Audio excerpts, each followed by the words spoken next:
ನಮಸ್ಕಾರ ಸ್ನೇಹಿತರೆ, ನೀವು ನೋಡ್ತಾ ಇದ್ದೀರಾ life at Padigal farms YouTube channel. ಇವತ್ತು ಮತ್ತೊಂದು ಕೃಷಿ ಬ್ಲಾಗ್ ಜೊತೆ ನಿಮ್ಮ ಮುಂದೆ ಬರ್ತಾ ಇದ್ದೀನಿ. ಬನ್ನಿ ಹಾಗಿದ್ರೆ ಇವತ್ತಿನ ಬ್ಲಾಗ್ ಅನ್ನ ಶುರು ಮಾಡೋಣ. ಹಾಗೇನೆ ಇವಾಗ ಬೆಳಿಗ್ಗೆ 7 ಕಾಲ ಆಗ್ತಾ ಬಂತು. ಸ್ವಲ್ಪ ನರ್ಸರಿ ಕೆಲಸವನ್ನ ಶುರು ಮಾಡೋಣ ಅಂತ ಅನ್ಕೊಂಡಿದ್ದೀನಿ. ಯೂಶುವಲಿ ವರ್ಕರ್ಸ್ ಬರೋದಕ್ಕಿಂತ ಮುಂಚೆ ಈ ತರ ಕೆಲಸಗಳನ್ನ ಮಾಡ್ತೀನಿ. ಏನಕ್ಕೆ ಅಂತ ಹೇಳಿದ್ರೆ ಒಬ್ನೇ ಈ ಕೆಲಸ ಮಾಡೋದಕ್ಕೆ ಆರಾಮ್ಸೆ ಮಾಡ್ಬೋದು, ಅದಕ್ಕೋಸ್ಕರ. ಹಾಗೇನೆ ಇವತ್ತು ಕೆಲವೊಂದು ಕೆಲಸಗಳಿದೆ, ಅದನ್ನೆಲ್ಲ ತೋರಿಸ್ತೀನಿ ನಿಮ್ಗೆ, ನಿಮ್ಮ ಮುಂದೆ ತಗೊಂಡ್ಬರ್ತೀನಿ. ಹಾಗೇನೆ ಇವಾಗ ಸ್ವಲ್ಪ ಚಳಿಯ ವಾತಾವರಣ ಇದೆ, ನಮ್ಮಲ್ಲಿ ಸಿಕ್ಕಾಪಟ್ಟೆ ಚಳಿ ಇದೆ ಅಂತಾನೆ ಹೇಳ್ಬೋದು 2 ದಿನದಿಂದ ಅಂತೂ. ಹಾಗೇನೆ ಇವಾಗ ಅಡಿಕೆ ಕೊಯ್ಲು ಆಯ್ತು, ನೀವು ಆಲ್ರೆಡಿ ನೋಡಿದೀರಾ. ಅದರ ಜೊತೆ ತೋಟಕ್ಕೆ ಗೊಬ್ಬರ ಕೊಡೋ ಕೆಲಸನೂ ಇದೆ, ಅದನ್ನು ಕೂಡ ಮಾಡ್ಕೊಬೇಕು. ಬನ್ನಿ ಹಾಗಿದ್ರೆ ಇವತ್ತಿನ ವ್ಲಾಗ್ ಅನ್ನ ಶುರು ಮಾಡೋಣ. ನಮ್ಮ ಚಾನಲ್ ನೀವು ಮೊದಲನೇದಾಗಿ ನೋಡ್ತಾ ಇದ್ರೆ ಏನ್ ಮಾಡ್ಬೇಕು ಗೊತ್ತಲ್ವಾ? ಚಾನಲ್ ನ ಸಬ್ಸ್ಕ್ರೈಬ್ ಮಾಡ್ಕೊಂಡು ಸಪೋರ್ಟ್ ಮಾಡ್ಬೇಕು. ಹಾಗೇನೆ ವಿಡಿಯೋಸ್ ಇಷ್ಟ ಆದ್ರೆ ಲೈಕ್ ಮಾಡೋದನ್ನು ಕೂಡ ಮರಿಬೇಡಿ. ನಿಮ್ಮ ಅನಿಸಿಕೆಯನ್ನ ಕಮೆಂಟ್ ಮೂಲಕ ತಿಳಿಸಿ. ಅವಾಗ ನನ್ಗೂ ಹಾಗೇನೆ ನೋಡ್ತಾ ಇರೋ ವೀಕ್ಷಕರಿಗೂ ಕೆಲವೊಂದು ಮಾಹಿತಿಗಳು ನಿಮ್ಮ ಕಮೆಂಟ್ ಮೂಲಕ ಸಿಗುತ್ತೆ. ಅದಕ್ಕೋಸ್ಕರ ಬನ್ನಿ ಬ್ಲಾಗ್ ಅನ್ನ ಶುರು ಮಾಡೋಣ. ಹಾಗೇನೆ ಇವಾಗ ತೋಟದ ಕಡೆ ಬಂದಿದ್ದೀನಿ. ಒಂದ್ ಕಡೆ ಪೈಪ್ ಸ್ವಲ್ಪ ಡ್ಯಾಮೇಜ್ ಆಗಿತ್ತು, ಅದು ಏನಾಗಿದೆ ಅಂತ ನೋಡ್ಬೇಕಿತ್ತು, ಅದಕ್ಕೋಸ್ಕರ ಬಂದಿದ್ದೀನಿ. ಹಾಗೇನೆ ಒಂದು ಪ್ಲಾಟ್ಗೆ ಸ್ಪ್ರಿಂಕ್ಲರ್ ಹಾಕೋದಿದೆ, ಡ್ರಿಪ್ ಇರಿಗೇಷನ್ ಇರೋದು, ಬಟ್ ಅದೆಲ್ಲ ಕೆಲಸಗಳು ಕಂಪ್ಲೀಟ್ ಆಗಿ ಆಗಿಲ್ಲ. ಸ್ವಲ್ಪ ಪೈಪ್ ಎಲ್ಲ ಡ್ಯಾಮೇಜ್ ಆಯ್ತು ಕೊನೆಯದಾಗಿ. ಅದಕ್ಕೋಸ್ಕರ ಇವಾಗ ಕಾಳು ಮೆಣಸಿನ ಬಳ್ಳಿಗಳಿರೋದ್ರಿಂದ ಇವಾಗ ಹಾಕಿಲ್ಲ ಅಂದ್ರೆ ಕಷ್ಟ ಆಗ್ಬಿಡುತ್ತೆ. ಅದಕ್ಕೋಸ್ಕರ ಇವಾಗ ಸ್ಪ್ರಿಂಕ್ಲರ್ ಇರಿಗೇಷನ್ ಮಾಡೋದಿಕ್ಕೆ ಇವಾಗ ಶುರು ಮಾಡಬೇಕು. ಅದಕ್ಕೋಸ್ಕರ ಇವಾಗ ಪೈಪನ್ನು ಹಾಕೊಂಡ್ಬರ್ದಕ್ಕೆ ಹೋಗ್ತಾ ಇದ್ದೀನಿ. ಇನ್ನೊಂದು ಪೈಪ್ ಬಿದ್ದೋಗಿದೆ. 2 days ಅಲ್ಲಿ ಈ ಪ್ಲಾಟ್ಗೂ ಬಿಡಬೇಕು ಇವಾಗ ಗೊಬ್ಬರವನ್ನ ಪೈಪ್ ಸಹಾಯದಿಂದ. ಬನ್ನಿ ಹೇಳಿದ್ರೆ ವ್ಲಾಗ್ ಅನ್ನ ಕಂಟಿನ್ಯೂ ಮಾಡೋಣ. ಹಾಗೇನೆ ಒಂದು 100 ಲೀಟರ್ನ ಬ್ಯಾರಲ್ ಇತ್ತು ಇಲ್ಲಿ, ಅದನ್ನ ತಗೊಂಡು ಹೋಗ್ಬೇಕು. ಎಲ್ಲಿದೆ ಅಂತ ನೆನಪಾಗ್ತಿಲ್ಲ, ಮನೆಯಲ್ಲಂತೂ ಇಲ್ಲ, ತೋಟದಲ್ಲೆಲ್ಲೋ ಇದೆ ಅಂತ ಗೊತ್ತಿದೆ. ಅಲ್ಲಿದೆ ಅನ್ಸುತ್ತೆ, ಇಲ್ಲಿದೆ ನೋಡಿ. ಏನಕ್ಕೆ ಅಂತ ಹೇಳಿದ್ರೆ ಸ್ವಲ್ಪ ಹ್ಯೂಮಿಕ್ ಆಸಿಡ್ ಅನ್ನ ಕೊಡೋದಕ್ಕೆ ಶುರು ಮಾಡೋಣ ಅಂತ ಅನ್ಕೊಂಡಿದ್ದೀನಿ ಇವಾಗ ಗಿಡಗಳಿಗೆ. ಅದಕ್ಕೋಸ್ಕರ ಬ್ಯಾಟ್ರಿ ಪಂಪಲ್ಲಿ ಡ್ರಿಪ್ ಇರಿಗೇಷನ್ ಮಾಡುವಾಗ ಪುಷ್ ಮಾಡಿ ಕೊಡೋದಕ್ಕೆ ಈಸಿ ಆಗುತ್ತೆ.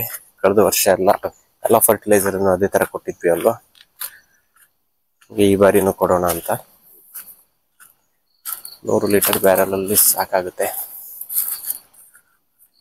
ಸೊ ಇದೆಲ್ಲ ಕೆಲಸಗಳನ್ನ ಮಾಡ್ಬಿಟ್ಟು ನಾನು ಮನೆ ಕಡೆ ಹೋಗ್ತೀನಿ, ಆಮೇಲೆ ಕಂಟಿನ್ಯೂ ಮಾಡೋಣ ಬ್ಲಾಗ್ ಅನ್ನ, ಆಮೇಲೆ ಸಿಗ್ತೀನಿ. ಇವಾಗ 100 ಲೀಟರ್ನ ಬ್ಯಾರಲ್ಗೆ ನೀರು ತುಂಬ್ತಾ ಇದ್ದೀನಿ. ಇಲ್ಲೇ ನೋಡಿ ಫಿಲ್ಟ್ರೇಷನ್ ಇದೆ, ಹಾಗೆ ವೆಂಚುರಿನೂ ಕೂಡ ಇಲ್ಲೇ ಇದೆ. ಸೊ ವೆಂಚುರಿನಲ್ಲೇ ಕೊಡ್ತಾ ಇರೋದು, ಬಟ್ ಬ್ಯಾಟ್ರಿ ಪಂಪ್ ಅನ್ನ ಯೂಸ್ ಮಾಡ್ಕೊಂಡು ಕೊಡ್ತಾ ಇರೋದು. ಇಲ್ಲಾಂದ್ರೆ ತುಂಬಾ ಟೈಮ್ ಇಡ್ಸುತ್ತೆ. ಅದಕ್ಕೋಸ್ಕರ ಬ್ಯಾಟ್ರಿ ಪಂಪ್ ಆದ್ರೆ ಅರೌಂಡ್ ಒಂದು ಅರ್ಧ ಗಂಟೆನಲ್ಲಾದ್ರೂ ಮುಗಿದ್ ಬಿಡುತ್ತೆ. ಇಲ್ಲಾಂದ್ರೆ 45 ಮಿನಿಟ್ಸ್ ಎಲ್ಲ ಬೇಕಾಗುತ್ತೆ ಗ್ರಾವಿಟಿನಲ್ಲಿ ಹೋಗೋದಾದ್ರೆ. ಅದಕ್ಕೋಸ್ಕರ ನೋಡಿ, ಹ್ಯೂಮಿಕ್ ಆಸಿಡ್ ಈ ತರ ಇರುತ್ತೆ, ಫೈನ್ ಪೌಡರ್ ತರ ಇರುತ್ತೆ ನೋಡಿ ಇದು. ಬಟ್ ನೀರಿಗೆ ತಾಗಿದ ಕೂಡಲೇ ಗಮ್ ತರ ಆಗ್ಬಿಡುತ್ತೆ. ಅದನ್ನ ಡೈಲ್ಯೂಟ್ ಮಾಡೋದು ತುಂಬಾನೇ ಕಷ್ಟ. ಅದಕ್ಕೋಸ್ಕರ ಒಂದು ನೈಲನ್ ಬಟ್ಟೆಗೆ ಹಾಕ್ಬಿಟ್ಟು ಅದನ್ನ ಕಟ್ಟಿ ಡಿಪ್ ಮಾಡಿ ಇಡೋಣ ಅಂತ. ಒಂದಿನ ಇಟ್ಟರೆ ಸ್ವಲ್ಪ ಜಾಸ್ತಿಯಾಗಿ ಡೈಲ್ಯೂಟ್ ಆಗ್ಬೋದು ಅಂತ ಅನ್ಕೊಂಡಿದೀನಿ. ಯಾವ ತರ ಆಗುತ್ತೆ ನೋಡ್ಬೇಕು.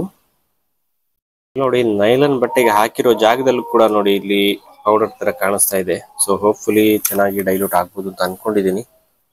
ನೋಡಿ, ನೈಲನ್ ಬಟ್ಟೆನಲ್ಲಿ ಈ ತರ ಕಟ್ಬಿಟ್ಟು ಇದನ್ನ ನೀರಲ್ಲಿ ಡಿಪ್ ಮಾಡಿ ಇಡ್ತೀನಿ ಇವಾಗ. ಬನ್ನಿ ಹೋಗೋಣ.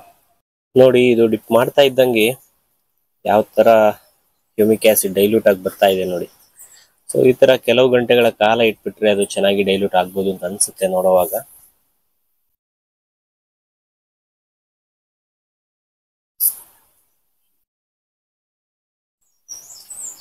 ನೋಡಿ, ಒಂದೇ ನಿಮಿಷದಲ್ಲಿ ನೀರೆಷ್ಟು ಕಪ್ಪು ಕಲರ್ ಆಗೋಯ್ತು. ಬಟ್ ಅದು ಡೈಲ್ಯೂಟ್, ಒಂದು ಹಿಡಿಯಷ್ಟು ಡೈಲ್ಯೂಟ್ ಆದ್ರೂ ಕೂಡ 100 ಲೀಟರ್ ನೀರು ಕಪ್ಪಾಗ್ಬಿಡುತ್ತೆ. ಬಟ್ ಅದು ನಾನು ಹಾಕಿರೋದು ಇವಾಗ ಒಂದು 1.5 kg ಇರ್ಬೋದು ಅನ್ಸುತ್ತೆ. ಸೊ ಅದು ಡೈಲ್ಯೂಟ್ ಆಗ್ಬೇಕು ಇವಾಗ ಕಂಪ್ಲೀಟ್ ಆಗಿ. ಅದಾದ್ಮೇಲೆ ಡ್ರಿಪ್ ಮೂಲಕ ಕೊಡೋದು. ಈ ವರ್ಷ ನೋಡಿ, ಅಡಿಕೆ ಕೊಯ್ಲಾದ್ರೂ ಕ್ಲೀನಿಂಗ್ ಕೆಲಸಗಳೇ ಆಗಿಲ್ಲ. ಅಡಿಕೆ ಹಾಕೋದಿಕ್ಕೆ ಜಾಗನೇ ಇಲ್ಲ. ಯೂಶ್ವಲಿ ನಾವು ಪ್ರತಿ ವರ್ಷ ಈ ಪ್ಲೇಸ್ ಹಾಗೆಯೇ ಮನೆ ಅಂಗಳದ ಎದುರುಗಡೆ ಫುಲ್ ಯೂಸ್ ಮಾಡ್ತೀವಿ. ಈ ಬಾರಿ ಈ ಕಡೆ ಅಡಿಕೆ ಸಿಪ್ಪೆ ಇದೆ, ಅದನ್ನು ತಗೊಂಡೋಗಾಗಿಲ್ಲ. ಈ ಕಡೆ ನರ್ಸರಿ ಇದೆ, ಅದು ಇನ್ನು ಗಿಡಗಳು ಸ್ವಲ್ಪ ದಿನ ವೆಯ್ಟ್ ಮಾಡಬೇಕು ಅದನ್ನು ಕೊಡೋದಕ್ಕೆ. ಹಾಗೆಯೇ ಇಲ್ಲೊಂದು ಸುಡು ಮಣ್ಣು ಬೇರೆ ಇದೆ. ಅದಕ್ಕೋಸ್ಕರ ಇವಾಗ ಅಡಿಕೆ ಹಾಕೋದಕ್ಕೆ ಜಾಗ ಇಲ್ಲ ಅಂತ ಆಗಿಬಿಟ್ಟಿದೆ.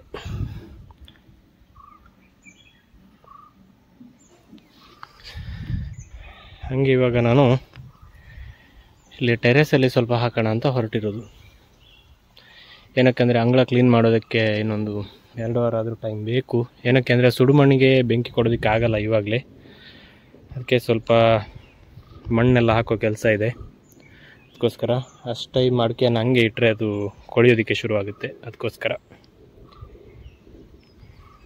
ನೋಡಿ, ಇಲ್ಲಿಂದ ಫಸ್ಟ್ ಟೈಮ್ ಅನಿಸುತ್ತೆ ನಾನು ವೀಡಿಯೋ ಮಾಡ್ತಾ ಇರೋದು. ಈ ಪ್ಲೇಸಿಂದ ಮನೇನ ಟಾಪಲ್ಲಿದ್ದೀನಿ ಇವಾಗ. ಸೊ ಬನ್ನಿ ವ್ಲಾಗನ್ನು ಕಂಟಿನ್ಯೂ ಮಾಡೋಣ. ಸ್ವಲ್ಪ ಹೊರಗಡೆ ಹೋಗೋದಿದೆ, ಹಂಗೆ ಆಮೇಲೆ ಸಿಗ್ತೀನಿ. ನೋಡಿ, ಮನೆ ಸುತ್ತ ಚೆನ್ನಾಗಿದೆ ಅಲ್ಲ ಪರಿಸರ. ಗ್ರಾಫ್ಟ್ ಮಾಡೋದಕ್ಕೆ ಇಷ್ಟು ಗಿಡಗಳಿದೆ, ಇನ್ನು ಬಾಕಿ ಹಾಗೇನೆ ಗ್ರಾಫ್ಟ್ ಮಾಡಿರೋದು ಇಲ್ಲಿದೆ. ಇನ್ನು ಮಣ್ಣು ತುಂಬಿರೋದು ಇಲ್ಲಿದೆ ನೋಡಿ. ಇದಕ್ಕೆಲ್ಲ ಇನ್ನು ಇಪಿಲಿ ಕಟಿಂಗ್ಸ್ಗಳನ್ನು ನಾಟಿ ಮಾಡಬೇಕು. ನಾಟಿ ಮಾಡಿರೋ ಗಿಡಗಳು ಇಲ್ಲಿದೆ. ಅಷ್ಟೇ 3-4 ದಿನ ಆಗಿದೆ ಅಷ್ಟೇ. ಇಲ್ಲಿ ಸ್ವಲ್ಪ ಸ್ಪೇಸ್ ಇದೆ, ಸೊ ಇದನ್ನು ಯೂಸ್ ಮಾಡೋಣ ಅಂತ ಅನ್ಕೊಂಡಿದ್ದೀನಿ. ಹಾಗೆಯೇ ನಿನ್ನೆ ಫರ್ಟಿಲೈಸರ್ ಕೊಡೋದಕ್ಕೆ ಶುರು ಮಾಡಿದ್ದೆ, ಇವತ್ತು ಕಂಟಿನ್ಯೂ ಮಾಡ್ಬೇಕು ಅದನ್ನು. ನೋಡಿ, ಇವಾಗ ಫರ್ಟಿಲೈಸರ್ ಕೂಡ ನಾನು ಡೈಲ್ಯೂಟ್ ಮಾಡಿ ರೆಡಿ ಮಾಡಿ ಇಟ್ಕೊಂಡಿದ್ದೀನಿ.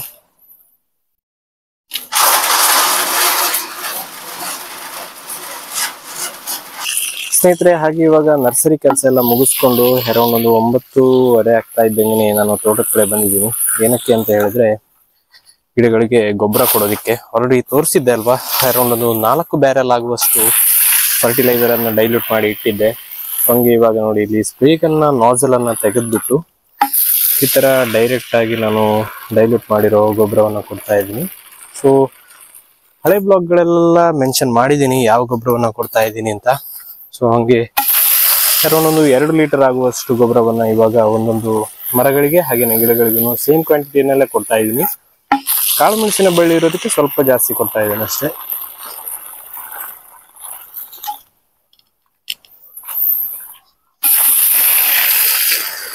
ಇದರಲ್ಲಿ ಯಾವ ಫರ್ಟಿಲೈಸರ್ ಇದೆ ಅಂದ್ರೆ, ಒಂದು 200 ಲೀಟರ್ನ ಬ್ಯಾರಲ್ ನಲ್ಲಿ ನಾನು 10 kg ಪೊಟ್ಯಾಶ್ ಹಾಗೇನೆ 5 kg ಯೂರಿಯಾವನ್ನ ಡೈಲ್ಯೂಟ್ ಮಾಡಿ ಇವಾಗ ಕೊಡ್ತಾ ಇರೋದು. ರಾಕ್ ಫಾಸ್ಫೇಟ್ ಅನ್ನ ಸೇರಿಸಿಲ್ಲ.